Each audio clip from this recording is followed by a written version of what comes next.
ભરૂચ વહીવટી તંત્ર દ્વારા જે પોતાની આજીવિકા જીવવા માટે જે નાના નાના લારી ગલ્લાવાળા છે એ લોકો જે રોડ રસ્તા ઉપર ઊભા રહીને જે લારી ગલ્લા ચલાવે છે, આવા લોકોને વારંવાર દબાણના નામે એ લોકોની ઉપર અત્યાચારો કરવામાં આવી રહ્યા છે.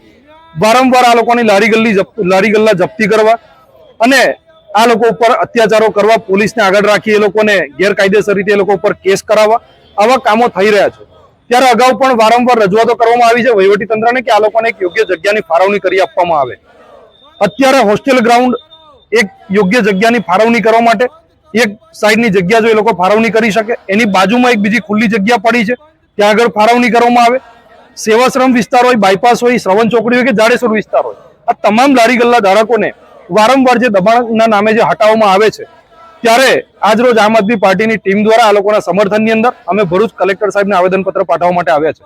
અમે આશા રાખીએ છીએ કે જલ્દીથી જલ્દી આ લોકોને એક યોગ્ય જગ્યાની ફાળવણી કરી આપવામાં આવે. પરંતુ અહીંયા વાત એ છે કે આજે કોઠિયા ગામના પણ અમુક લોકો, એમના સરપંચ ને ડેપ્યુટી સરપંચ પણ અમારી સાથે અહીંયા આગળ આવ્યા છે. કોઠિયા ગામની અંદર એક બાજુ ગેરકાયદેસર પવન ચક્કી ઊભી કરી દેવાઈ છે, જેની લેખિતમાં રજૂઆતો કરી છે, છતાં પણ આજ દિન સુધી એની ઉપર કાર્યવાહી નથી થતી.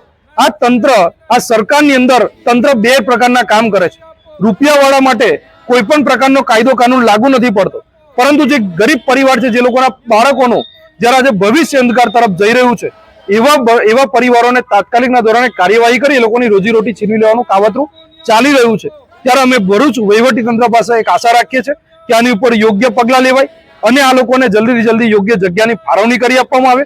કોઠિયા ગામમાં જે એનર્જી આપણે જે કેપી ગ્રીન એનર્જી છે, એની લાઈનો જે હટાવવાની જે કામગીરી છે એ પણ તાત્કાલિકના ધોરણે થવી જોઈએ. તો અહીંયા આજે અમને ન્યાય મળશે એવી આશા સાથે બંને લોકો આજે અહીંયા આવેદનપત્ર આપવા માટે આવ્યા છે. અસ્તુ ભારત માતા કી જય.